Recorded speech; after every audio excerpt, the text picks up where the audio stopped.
Mire, la tomadura del pelo que hicieron con esta última ley que aprobaron. Mire lo que es esto. Al grupo Novoa no le interesa ni siquiera que se le condonen los intereses, multas y recargos de las deudas al SRI. No les interesa, y le voy a explicar por qué. Porque la plata no la tienen aquí. ¿Qué es lo que dice Diones, el director del SRI, que salió hace un mes y un poquito días más? Dice, no hemos podido cobrar la deuda de 89 millones de dólares al grupo Novoa. No hemos podido cobrar porque el patrimonio, los activos y los recursos no existen. ¿No existen dónde? En el Ecuador. Pues. Entonces ellos, por último, no es que van a ser perjudicados con esto, porque como están exentos por el tema de afinidad y consanguinidad, pues no van a pagar porque tienen afuera, facturan el banano y les pagan afuera. Entonces no se dejen tomar del pelo ecuatorianos. O sea, como decimos en la sierra, alcemos pelitos.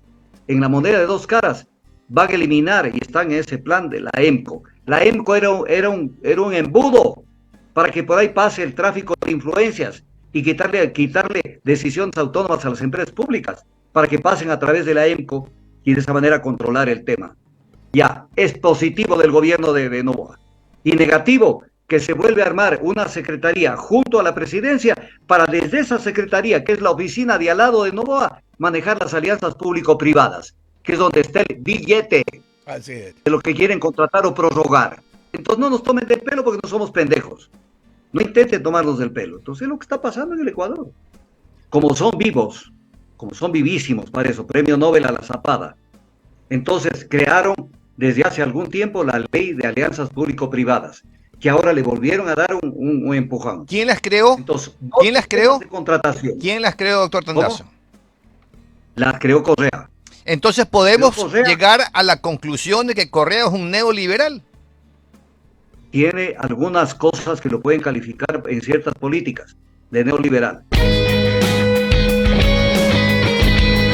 Porque quienes no están de acuerdo con el capitalismo simplemente le llaman neoliberalismo.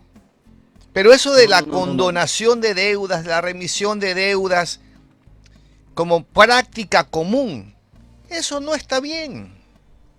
Y eso no tiene nada que ver en materia política. No, perdóneme, usted está desinformado sobre el tema. Ejemplo, mire usted tan elemental como esto.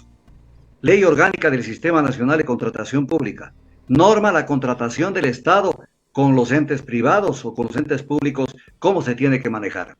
Como son vivos, como son vivísimos, para eso, premio Nobel a la Zapada.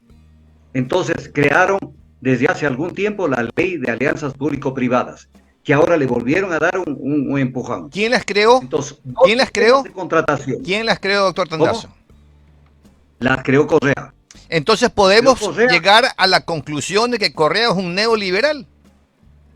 Tiene algunas cosas que lo pueden calificar en ciertas políticas de neoliberal. Pero mire usted, el verdadero, cómo le adornaron esta alianza pública-privada y le dieron un matiz absolutamente neoliberal, fue con las últimas reformas, incluso con el reglamento que dictó Lazo a las alianzas públicas, a las alianzas públicas-privadas. Entonces viene el tema. La ley de contratación pública es para los pendejos.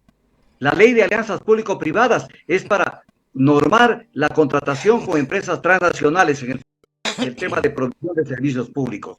Y allí hay total laxitud, total para que no haya el verdadero control del Estado sobre ese tipo de cosas. Eso es neoliberalismo, ausencia de controles del Estado. Y eso es lo que acaban de hacer con la ley que acaban de aprobar hace pocos días. Y eso es lo que quieren seguir haciendo con el sector eléctrico, en donde quieren que todo el plus de la contratación para nueva generación eléctrica venga necesariamente con las privadas, bajo un modelo que es neoliberal, olvidándose del sentido de lucro que tiene el sector privado. Porque si una obra la hace el sector público, esa obra no busca rentabilidad económica, pero el sector privado sí. ¿Y usted piensa que el Estado lo puede hacer mejor? Siempre lo ha hecho mejor, mi amigo. Siempre lo ha hecho mejor. Le voy a poner un ejemplo. Cuando el Estado, por ejemplo, produce un barril de petróleo, lo produce a $17 el barril. Y cuando el mismo barril de petróleo lo produce una compañía transnacional, lo produce a un promedio de $36 el barril. o no es una prueba clara de cómo pasa, pero como vendemos esta propaganda de que el sector privado va a hacer todo, y además un poco creemos que va a venir a hacer, venir a hacer filantropía. Aquí viene un tema que es importante. Verá, este es un mito, recuérdelo, este es un mito de cómo le venden al país las cosas al revés. Verá, no hay plata.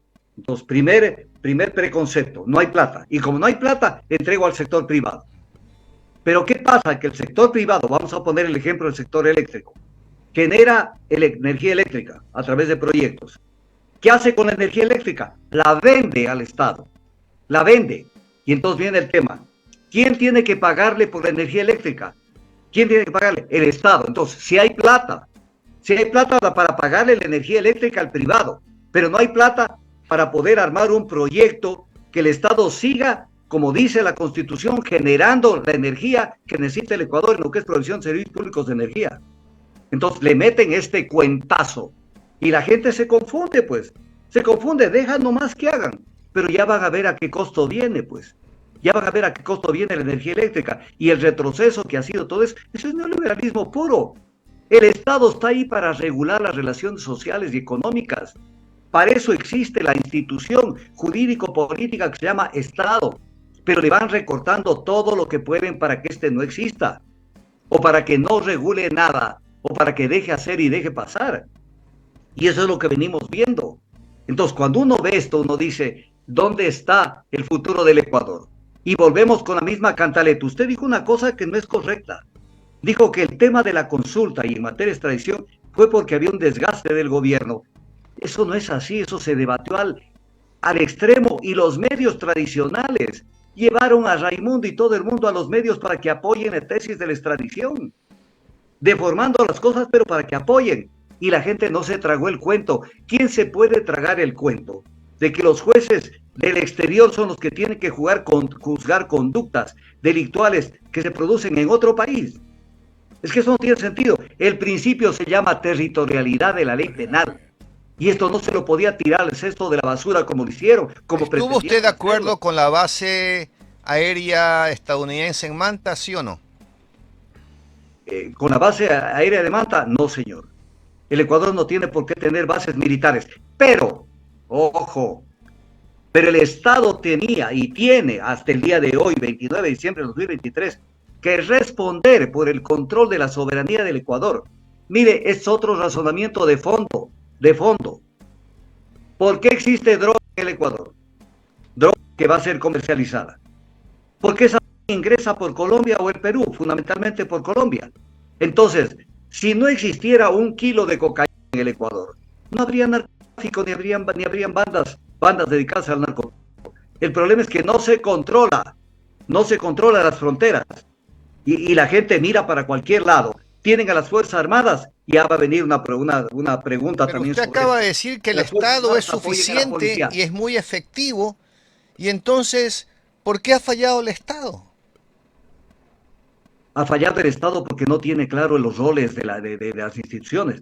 Por ejemplo, si usted le dice a Fuerzas Armadas, ustedes se me dedican a controlar fronteras, pare de contar, no más, controlen fronteras. Pero no, tienen que estar controlando cárceles. No, señor, se mete la cocaína por la frontera y terminamos sacándola por el Ecuador. Entonces, no atacamos el problema desde el tema. Pero además hay un tema, mi querido amigo, que es el siguiente. ¿Por qué existe el narcotráfico? Existe porque hay un país que no controla nada, que es Estados Unidos y otros países, en especial Estados Unidos, que es el que crea la demanda brutal de droga. Entonces, el principio de corresponsabilidad en esa materia, ¿qué hace Estados Unidos para controlar la demanda? Y nos tira la pelota que controlemos la oferta. ¿Y ellos qué hacen? Entonces, el tema es grave, porque de eso no vemos absolutamente nada que hace Estados Unidos en esa materia. Lo que sí existe es su interés por ejercer, a pretexto de determinados temas, ejercer dominación política sobre nuestros países. Entonces, ¿cómo puede ser? Hemos ido cediendo terreno no solamente en la extradición, que pretendieron hacerla, sino también el tema del arbitraje, pues. Si el arbitraje es la ofensa más grande al sistema jurisdiccional, en donde prácticamente dicen, ustedes no tienen que juzgar las relaciones contractuales que se firman en el Ecuador, porque esto tienen que juzgarlo árbitros, privados. privados, que responden a intereses privados en el exterior. Y nos han pegado una fauleada de Padre y Señor nuestro en la mayoría de los casos, salvo contadísimas excepciones. Entonces, son una ofensa al sistema jurisdiccional.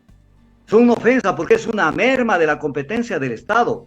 Y la gente en vez de analizar los temas desde la profundidad, porque estos temas que usted y yo estamos hablando, estos temas no se discuten en los medios tradicionales.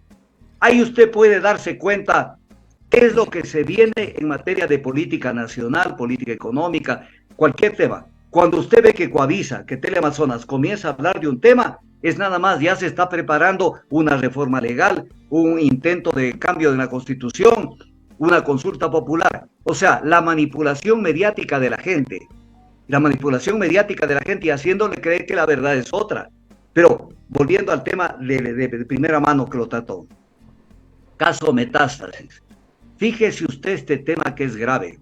En los chats y en las cosas que publica la Fiscalía, que no debería publicar, porque no existe el derecho a la defensa de las personas que señala, y el principio de presunción de inocencia es un principio no ecuatoriano, es un principio universal. En esos chats se dice que Leandro Norero estaba encima de Villavicencio y que con el GPS incluso controlaban todo su movimiento. Esto fue octubre del 2022. Villavicencio se asesinó el 9 de agosto del 2023. ¿Qué hicieron hasta esta fecha para alertar al gobierno, alertar a las Fuerzas Armadas, a la seguridad, a la policía, de que estaba en un problema Villavicencio? No hicieron nada. Si aquí hubiera justicia, los primeros que deberían ir a ser juzgados y a ser analizar su conducta son los que reparten escapularios. Mire usted, le hago una pregunta. Bien. Si tuviéramos el celular de Diana Salazar, ¿qué cree que saldría de ese celular? Doctor Augusto, ¿qué cree que saldría? Con mucha pena ya, voy a terminar la entrevista.